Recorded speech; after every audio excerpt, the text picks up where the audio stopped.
Pemirsa, vaksin COVID-19 tahap kekalih mewali rauh ring Bali melarapan jalur udara.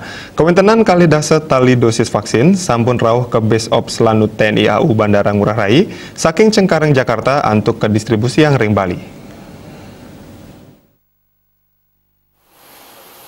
Pengrauh kali dase tali dosis vaksin Sinovac ring Base Ops TNI AU Bandara Ngurah Rai kejaga oleh personel Brimob, wiadin personel saking TNI AU.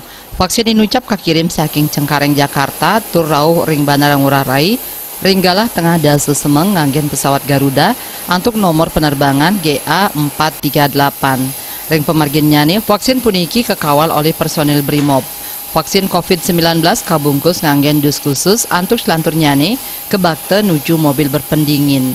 Vaksin raris kairing oleh personel Brimob Polda Bali antuk kali mobil lapis baja nuju Dinas Kesehatan Provinsi Bali. Manut Kepala Dinas Personel Lanut TNI AU Letnan Kolonel Enos Pasodung, vaksin sane rauh rahinane di Bipuniki pindah ke vaksin tahap kaping kali sane kakirim nganggen jalur udara.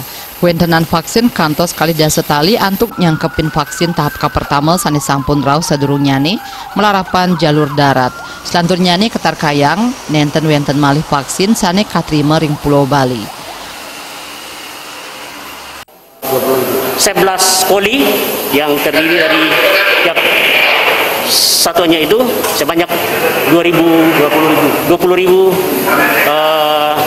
vaksin yang sudah sampai di Bali dan sudah naik pesawat Garuda GA438 dari Cengkareng dan tiba di Lanut Igus Ngurah Rai jam 9.48 WITA.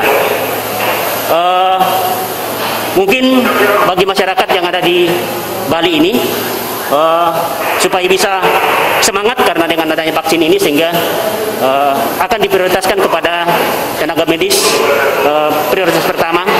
Ring sajeroning pengrauh vaksin puniki dados nyani kuentenan vaksin sane sampun katrima Provinsi Bali kantos seket siki tali vaksin tur kautamayang majang tenaga kesehatan ring Provinsi Bali. Riase Bali TV.